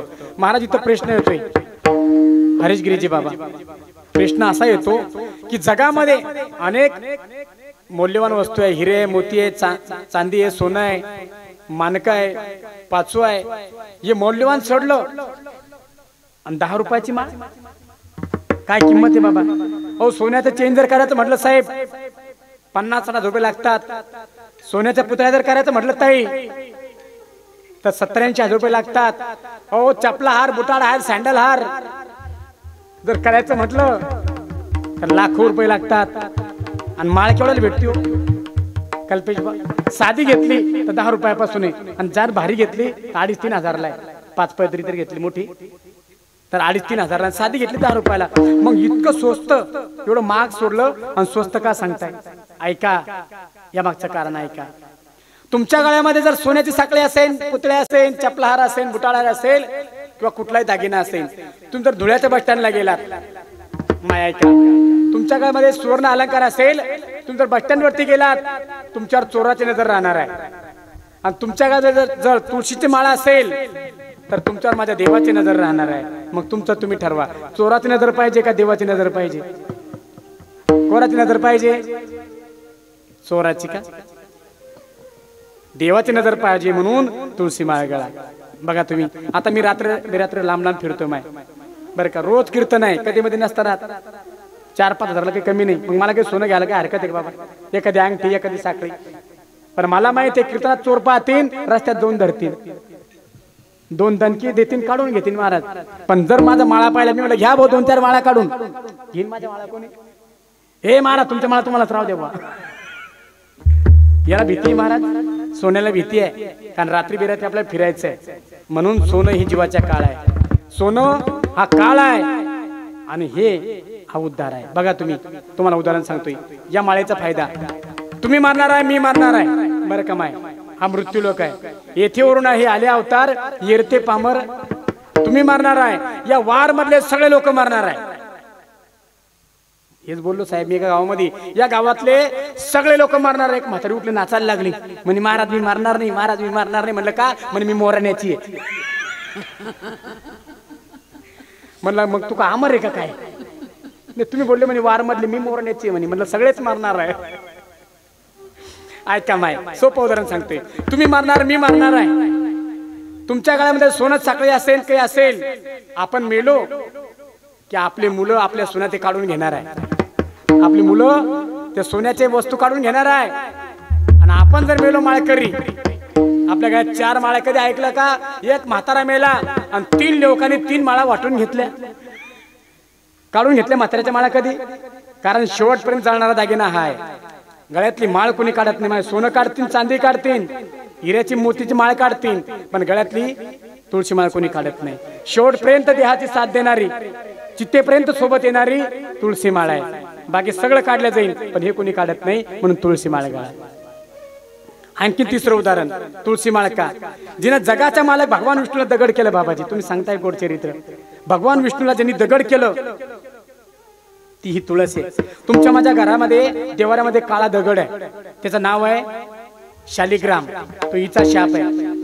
या तुलसी मातेचा, वृंदा मातेचा शाप आहे. मग विचार करा माय, जिने देवाला दगड केलं की या दगडांचा उद्धार करणार नाही का? या दगडांचा उद्धार करणार नाही का? या दगडांचा उद्धार व्हावा म्हणून तुळशी माळ गळा. सोपं सोपं सांगितलं बाबाजी. गोपीचंदन का? आता तुळशी माळेचं महत्व सांगितलं 3 वाक्यामध्ये, 3 उदाहरणामध्ये. आता गोपीचंदन का? बाबाजी सांगताय कथेमध्ये, श्रीमद भागवत मध्ये इथे सुंदर उदाहरण तुम्ही ऐकलंय, ते बऱ्याच वेळेला ऐकलंय. चंदनामध्ये एवढी पावर आहे संदीप बा, चंदनाची पावर संत महात्मे सांगताय की 5 लिटर तेल गॅसवरती ठेवा, गॅस चालू करा आणि असं कढाईमध्ये तेल उकळू द्या, खळखळ उकळी फुटू द्या माय, आणि एक शुद्ध चंदनाचा थेंब त्या 5 लिटर तेलामध्ये पडू द्या. ते 5 लिटर तेल थंड करणे ताकद त्या शुद्ध चंदनामध्ये आहे. म्हणून डोक्यातला राग शांत व्हावा म्हणून गोपीचंदन टिळा. बघा आम्ही कथाकार मंडळी गोपीचंदन टिळा लावतो का? डोकं शांत राहावं, सद्विचार डोक्यामध्ये यावे आणि मुखातून अमृत तुल्यवाणी, आमच्या रसाळवाणी प्रवाहित व्हावी म्हणून कथाकार मंडळी, कीर्तनकार मंडळी कथा करताना चंदनाचा लेप लावतात. बघा, आणि महिला मंडळ तुम्ही गोपीचंदन लावत चालावा. तुमच्या डोक्यात लय राग भरलाय आजकाल, एक तर भेटत नाही, भेटणं अवघड झालं बाबा, पैसे देऊन भेटणं हो. आता मी बऱ्याच गावांमध्ये फिरतोय, गावातल्या म्हाताऱ्यामध्ये महाराज तुम्ही गेले 12 गाव फिरत्या, पहा आपल्या पोराला पोरगी मध्ये, मी पुरी पाहत फिरतो का? 40-45 झाले माय, काही भेटायला तयार नाही. म्हणून महिला मंडळ तुमच्या डोक्यात लय मोठा राग घुसलाय, तुमच्या डोक्यातला राग शांत व्हावा म्हणून तुम्ही टिळा लावत चला. ऐका, आम्ही पुरुष मंडळी आपण ड्युटीवर जातो, कामावर जातो, व्यवसाय करतो, आपल्याला राग येतो ना बाहेरचा, आणि बाहेरचा राग आपण घरी येऊन काढतो बायकोवर. आहे की नाही? एखादं तुम्हाला अनुभव आहे की नाही ताई? पप्पाचे पप्पा ममताच्या मम्मीवर राग काढताय घरी येऊन कधी कधी. ऐका, तुम्हाला सोपी आयडिया सांगतो. राग, तुमचा पती जर रागात असेल, संसार जर सुखाचा व्हावा असं वाटत असेल तर कृष्ण महाराज फुकट सल्ला सांगता. ऐका, जर पतिराज रागावून आले असतील, हातामध्ये काठी घेतली असेल आणि तुमच्या अंगावर धावून आले असतील, तुम्ही एकच म्हणत आहे, तुमचा पती पप्प्याचा पप्पा जर रागावून आला असेल आणि तुम्हाला मारायला धावला असेल, तुम्ही एकच म्हणा, पप्प्याचे पप्पा, ओ पप्प्याचे पप्पा, मी तुमचीच आहे, मला मारा ठोका काही करा, मी तुमचीच आहे. काय म्हणत ताई?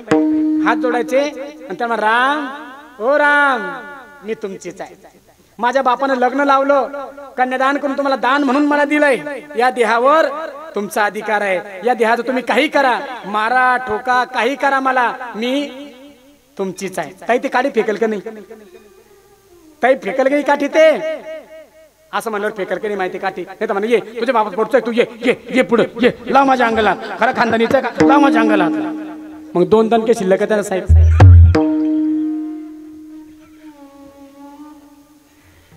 डोक्यातला राग शांत व्हावा म्हणून गोपीचंदन टिळा. काय सांगताय संत? गोपीचंदन टिळा. आता पुरुष मंडळी लय जोरात हसलात तुम्ही, मोर्चा तुमच्याकडे आता. यांचं ऐकून तुम्ही लय हसलात. आता उदाहरण आहे निंबा महाराज. अहो उदाहरण म्हणतोय ऐका. अहो हजार मुसलमान हिंदू मध्ये बाबाजी 5 मुस्लिम आणून बसवा.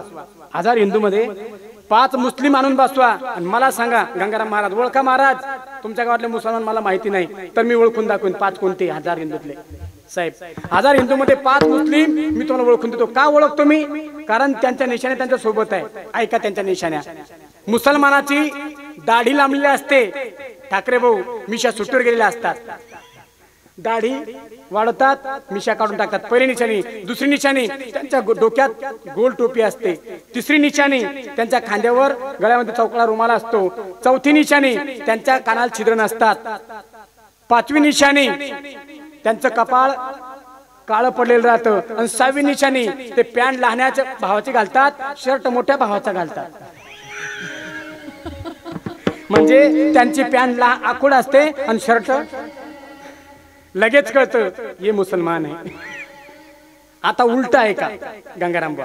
1000 हिंदू मध्ये 5 मुसलमान ओळखू आले. आता 100 मुसलमानामध्ये 10 हिंदू नेऊन बसवा बाबाजी. पहिले 1000 होते 5 ओळखू आले कल्पेश बा. आता 100 मुसलमान आहे आणि 10 हिंदू नेऊन बसवा. मला ओळखून दाखवा आपले कोणते. आपल्याला म्हणते या आपला होंगा का उनका होंगा भाई. कारण आपल्या डोक्यावर शेंडी नाही, आपल्या कपाळावर टिळा नाही, आपल्या गळ्यात. मग अंदाज काढा लागतो गंगाराम महाराज या आपला असन का उनका होंगा भाई. आहे काय निशाणी आपली? आहे काय निशाणी? त्यांच्या निशाण तुम्हाला सांगितल्यात. आपल्या निशाण्या काय? शेंडी गायब झाली आपली. आपली शेंडी गायब झाली. आपल्या कपाळावर टिळा लावत नाही आणि गळ्यामध्ये. मग आपलं का कोणाचं ओळखूच येत नाही ना. या आपल्या धर्माच्या निशाण्या आहे. ऐका आता महिला मंडळ परत तुमच्याकडे मोर्चा आहे. ऐका तुम्ही कुंकू लावणं विसरलात. कारण कुंकू आपल्या धर्माची निशाणी आहे. हिंदू लोकांची तुमची महिला मंडळाची निशाणी आहे. अहो तुम्ही दिवसभर काम करता, तुम्ही टिकली लावतात. टिकली तर टिकली नंतर सगळ्यातून उकली. ऐका तुम्ही टिकली लावतात, दिवसभर शेतामध्ये घरामध्ये काम करतात, घाम येतो घाम. आई तुम्हाला घाम येतो, घामानं टिकली पडून जाते. मग तुम्ही तशा गल्लीने येतात. आमच्यासारखा पाहुणा गावात येतो तो तुमच्याकडे पाहतो. तो मग ही गाडी कोणत्या डेपोची असेल बुवा, हिला पाठीच नाही, कुठं आली कुठं चालली, हिला मालक असेल का नसेल संशय येतो का नाही. म्हणून टिकली लावू नका असं माझं म्हणणं नाही. टिकली लावत आहे पण आपल्या धर्माच्या निशाणी कुंकू आहे. कुंकू लावत चला. तुम्हाला किती घाम येऊ द्या संदीप बा, किती घामाला तर कुंकू पूर्णपणे पुसले जात नाही. थोडं कोणी लाल राहतं, तिथं लाल राहतं बाबाजी. मग आपल्याला कळतं पाहुणे माणसाला माझी बहीण माझी दिदी सौभाग्यवती आहे. पण माझ्या बहिणीने शेतामध्ये काम केलं, घाम आला, घामाने कुंकू पुसलं गेलं, पण माझी बहीण सौभाग्यवती. कळतं की नाही संदीप बा? कारण कुंकू पूर्णपणे पुसत नाही म्हणून कुंकू लावत चालत आहे. बरं का मावशाव, माझ्या बहिणींनो कुंकू लावत चला. टिकली लावा, थोडी टिकली अशी वर सरकवा, मी तर खाली कुंकू लावा. बरं का ताई? टिकली थोडी वर सरकवा, खाली कुंकू लावा. नसन टिकली हाताने सरकत तर जेसीबीच्या सोंडाने सरकवा. पण थोडं कुंकू लावत चला, कारण ती माझ्या धर्माची निशाणी आहे. म्हणून महाराज म्हणतात तुळशीमाळ गळा गोपीचंदन टिळा आणि हृदयी कनवळा वैष्णव म्हणतात. ठीक आहे महाराज, तुळशीमाळाही धारण करू, कपाळावरती टिळाही लावू, पण या पायाचा उपयोग सांगा. पायाचा उपयोग तर पायाचा उपयोग 3ऱ्या चरणात. आषाढी कार्तिकी पंढरी वारी, आषाढी कार्तिकी पंढरी वारी,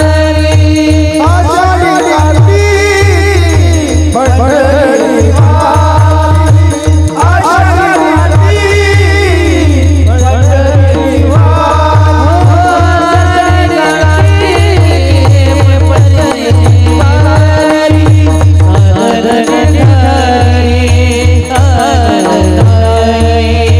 पंढरी वारी.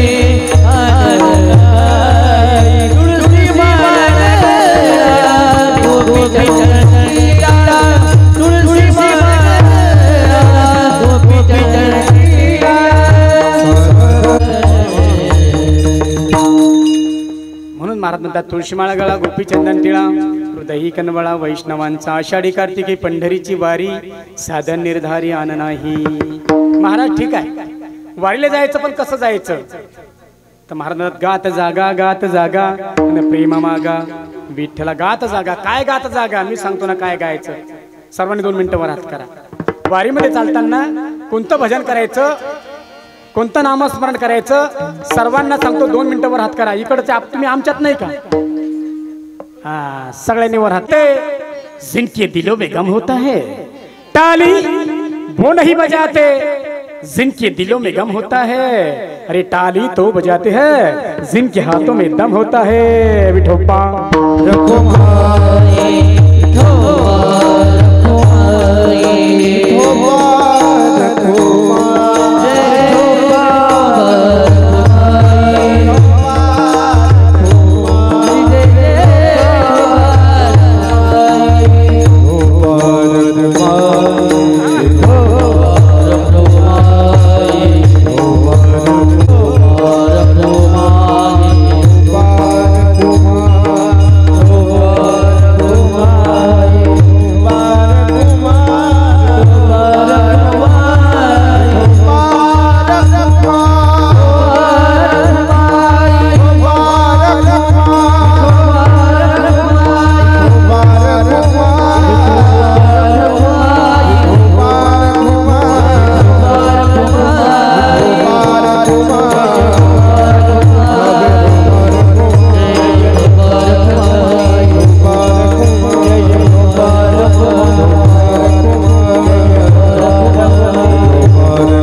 एकदम भारी करात खाली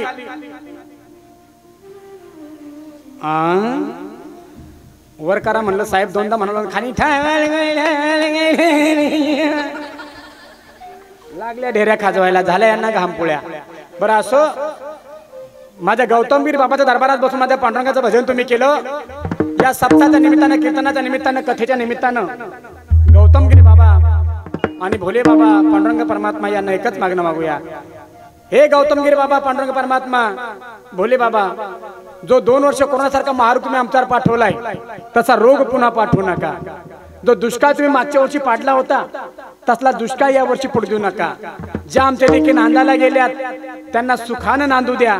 ज्या दुसऱ्याच्या लेकी आमच्या घरी सुना म्हणून नांदायला आल्यात त्यांना सासू आणि सासऱ्याची सेवा करू द्या।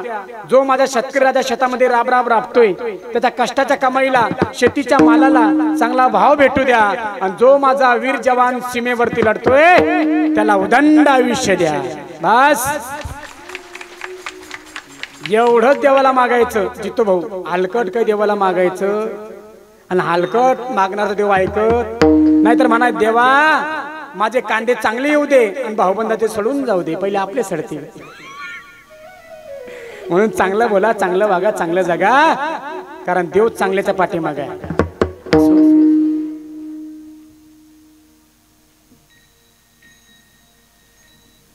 काही लोक म्हणतील महाराज मस्त होते ना हार राहू द्या गळ्यामध्ये। ज्यावेळेला मी हार घातले ना बाबाजी त्या लक्षात नव्हतं नंतर मला कळलं राजीव गांधी हारामुळेच मेले होते पण नको कोणी दुश्मनी साधायला। पण आता संतोष बाबा जाणे ते हार जाणे।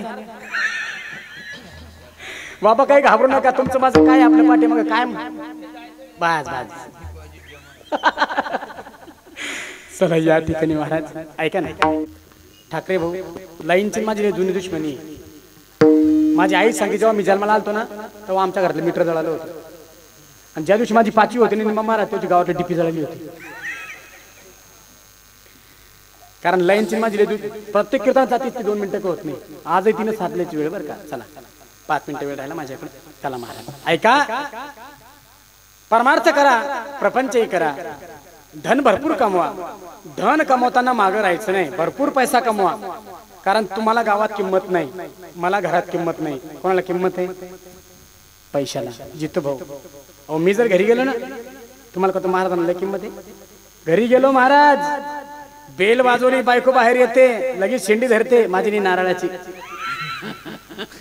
आणि विचारते किती आणले.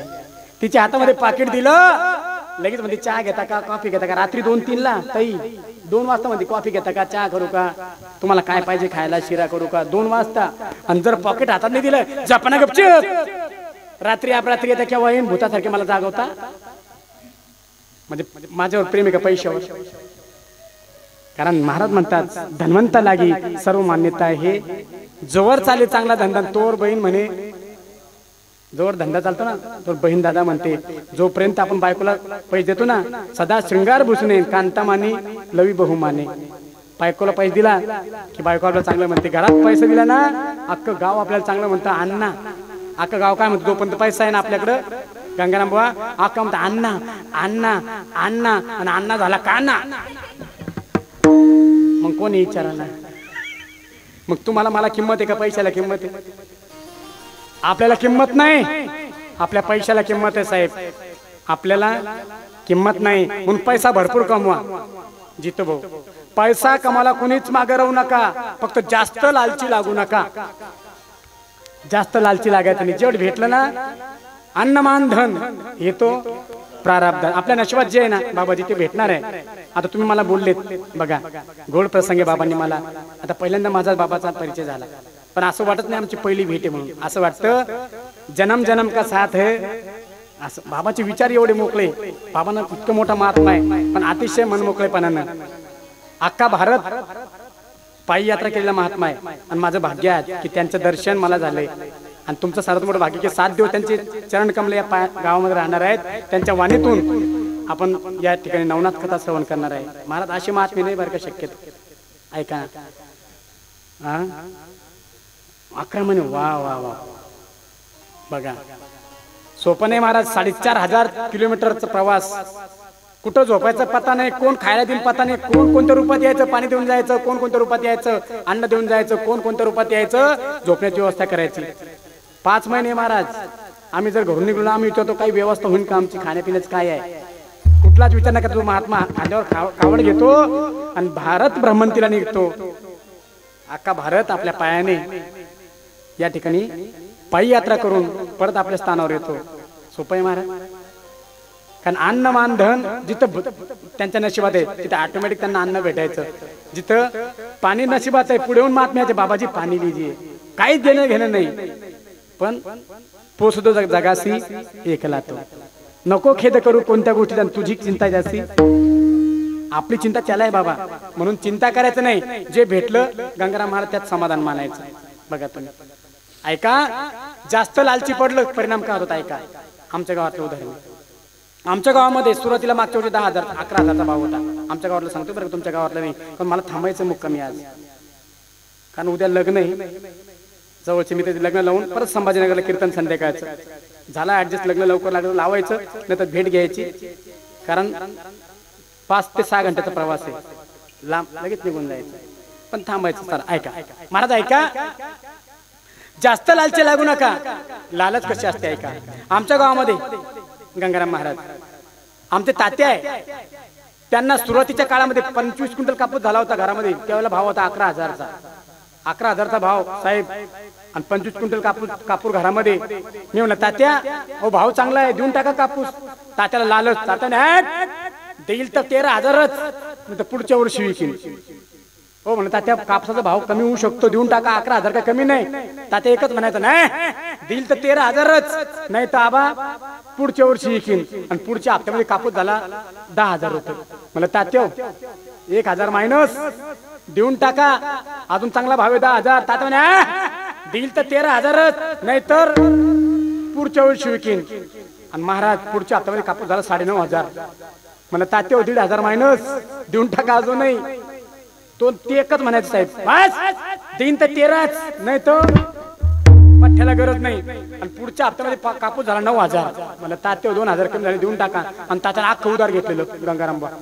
खत उधार, रोजंदारीचं मजुरी उधार, ट्रॅक्टरचं नागरणं मोगरणं उधार. आणि अख्ख्या लोकांना सांगा बा आपला कापूस विकला तुमची उधारी देऊन टाकी. आणि घरी बायकोला ए बाळ्याची माय आपला कापूस विकला तुला सोन्यानं मडवी. अख्ख्याला वचन दिलं कापसाचं, कापूस विकला अख्ख्याची उधारी देऊन टाकीन. घरी सांगलं बायकोला कापूस विकला तुला सोन्यानं मडवील. महाराज आणि अख्ख्या लोकांना रांगत लावली. साहेब तात्याव माझे खताचे पैसे, तात्याव माझे बियाण्याचे पैसे, रोज तात्या आमची मजुरी. तात्या कातवला आणि माझ्या काळाला म्हणे कृष्ण महाराज उधारीवाल्याने दाराला माती नाही ठेवली बा, कापूस विकल्याशिवाय पर्याय नाही. मला तात्याव 8,000चा भाव चालू आहे म्हणजे द्यावंच लागल. 11,000 होता साहेब दिला नाही आणि 8,000 कापूस दिला गंगाराम बुवा. आणि तात्याने उधारी वाटत सोडले. बस स्टँड पासून उधारी वाटत वाटत वाटत तात्या अर्ध्या गावात आला. अख्खे पैसे संपून गेले. खिशात राहिले 1,500 रुपये. तात्याला टेन्शन आलं कारण घरी बायकोला काय सांगितलं होतं ताई 1,500 किती सोनं येईन बरं. त्याला टेन्शन आलं म्हणून तात्याने दारूचं दुकान जवळ केलं. एक 90 मारली आणि चालला डोलत डोलत. त्याला भेटला आबा, तात्याला भेटला आबा.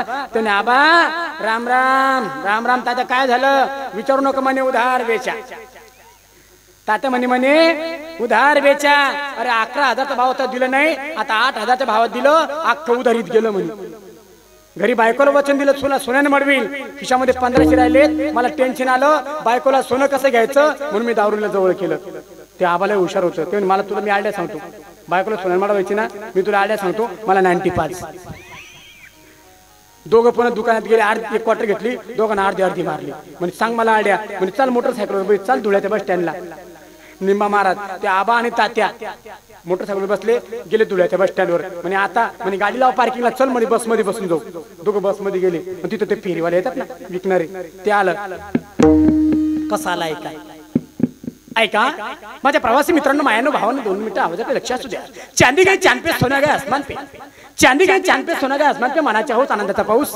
घरी न्या घरवाले खुश, बाहेर न्या बाहेरवाले खुश, सासर वडील साली खुश. No sales tax only Bentex. ही सोन्यासारखी दिसणारी साखळी बाहेर मार्केटला गेल्यात. या साखळीची किंमत आहे 500 रुपये 500 रुपये 500 रुपये.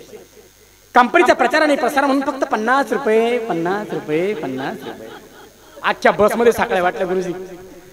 अख्ख्या बसमध्ये साखळ्या वाटल्या. एक साखळी पडली. तात्या म्हणे आबा अरे आबा अरे तो सोनं दिसतं ना म्हणे. अरे अड्या सोन्याचं म्हणे पाहायला काय कळतं.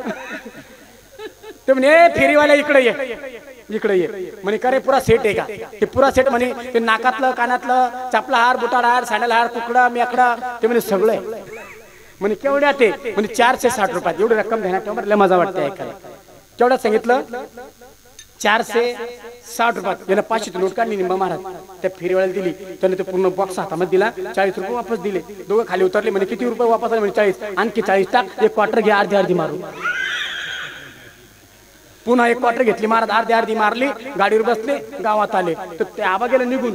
तात्याच्या घरी आलं. बायको अशी दारामध्ये दळण करत होती. ते म्हणे ए बाळ्याची माय बाळ्याची माय तुला बोललो होतं ना सोन्याने मडवील. अगं घे सोनं.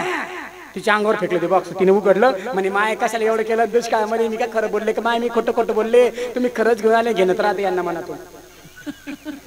मनातून घेणं तर राहतं जितू भाऊ. पण काय म्हणते कशाला आणलं एवढं कशाला आणलं एवढं दुष्काळात. आणि केवढ्यात आणलं बाई केवढ्यात आणलं. ते म्हणे 1.5 लाख. आणि होते केवढे. ही रक्कम ध्यानात ठेवा.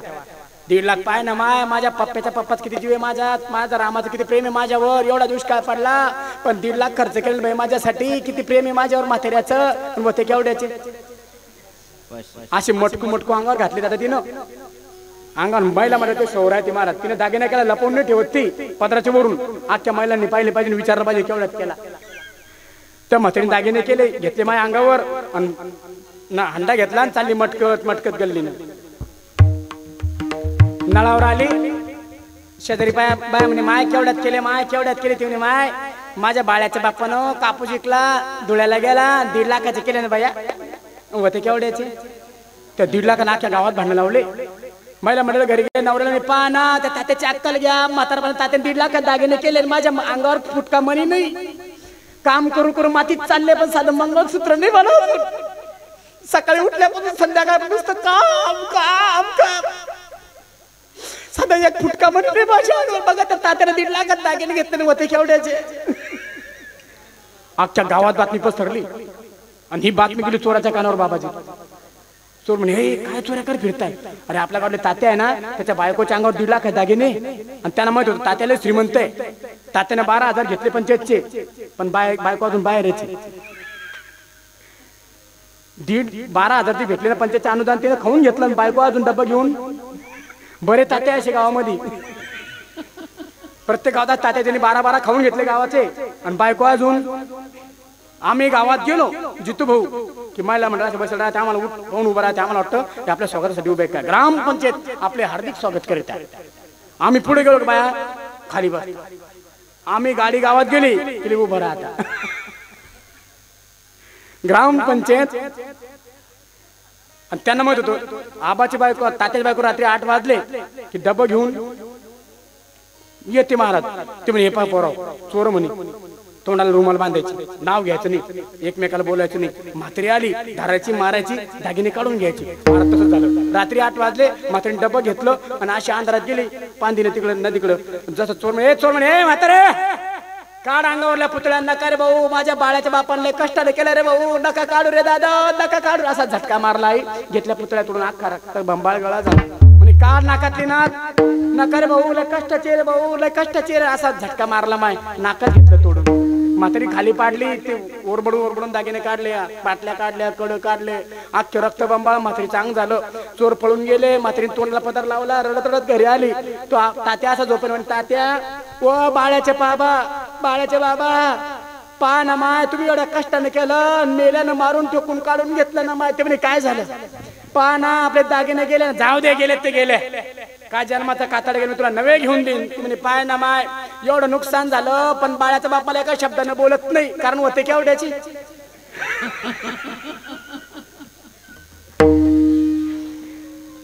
प्रश्न असा आहे माझा दृष्टांत संपला. सिद्धांत असा आहे ज्या म्हात्रीने अंगावर दागिने घातले होते ते खरे होते का खोटे होते. गंगाराम महाराज मार जो बसला तो खरा होता का खोटा. आपलं धन असं आहे खोटं जरी असलं तरी मार खाऊ घालतं. म्हणजे खोटं धन घेण्यापेक्षा हे खरं धन घ्या ना. हे धन खरं आहे कधी मार खाऊ घातला मग हे खरं धन आहे. देवाचं भजन पूजन हे खरं धन आहे. ते धन आपण बाजूला सोडतो आणि खोट्या धनाच्या पाठीमागे लागतो. कारण खोटं जरी असलं तरी फसवणूक आहे मार खाऊ घालतं आपल्या प्राणास ते काय ठरतं. असा धनाच्या पाठीमागे न लागता खरं धन अंगावर घ्या. कपाळी टिळा लावा गळ्यामध्ये तुळशीमाळ धारण करा. आषाढी कार्तिकी पंढरीची वारी करा. आई वडिलांची सेवा करा. गोमातेची सेवा करा. देशाची सेवा करा. राष्ट्राची सेवा करा. समाजाची सेवा करा. आणि या जर सर्व सेवा केल्यात तो माणूस राहत नाही. तो माणूस राहत नाही. मग कोण ठरतो शेवटच्या चरणामध्ये. एका जनार्दनी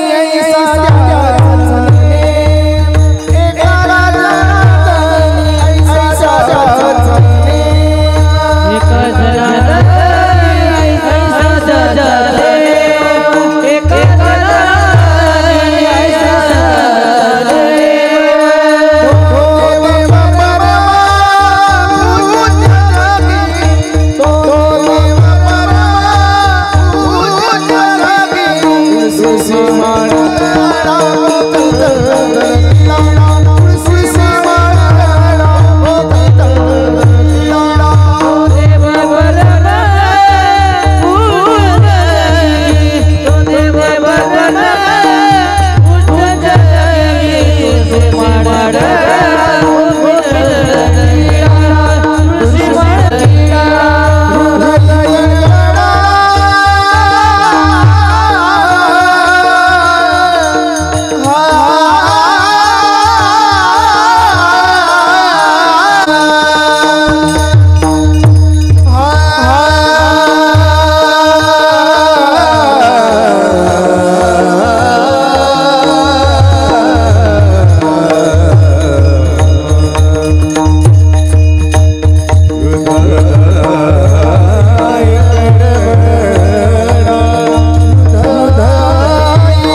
त्या अभंगाचा अर्थ असा असेल, निंबा महाराजांचा माझा ठाम दावा नाही, स्वभाव विनोदी असल्यामुळं थोडं विनोदाची जोड देऊन अभंग सोडण्याचा प्रयत्न केला. या ठिकाणी आल्यानंतर गावातील भजनी मंडळ, ग्रामस्थ मंडळी, सर्व सप्तायोजक मंडळी यांनी जे प्रेम दिलं, ज्यांच्याकडे आमचं आजचं फराळाचं अन्नदान होतं, त्या माझ्या ताई, माझे भाऊ ज्यांनी सुंदर सेवा केली त्यांनाही धन्यवाद देतो. महाराज वाढणारे चांगले पाहिजे बरं का. त्या ताईने एवढं सुंदर वाढलं साहेब. महाराज घ्या, केळ घ्या, महाराज सफरचंद घ्या, महाराज साबुदाणा घ्या, खिचडी घ्या, इतकं गोड वाढले महाराज. काही काही एका गावात जेवायला गेलो महाराज, वाढणारी सुगरण पाहिजे, बनवणारी सुगरण पाहिजे, तुम्ही वाढणारी हुशार पाहिजे. एका गावात गेलो बाबा जेवायला, मला ताई ही भाजी अशी कचा कचा का लागते, तुम्ही ओ माय, मी मीठ समजून रांगोळीत वाढले का ना महाराजला. ती रांगोळीच वाढली होती माझ्या पात्रावर, मी मीठ समजून टाकून घेतली. तेव्हा पण मीठ घेणंच बंद केलं बाबा, मीठ घेत नाही मी.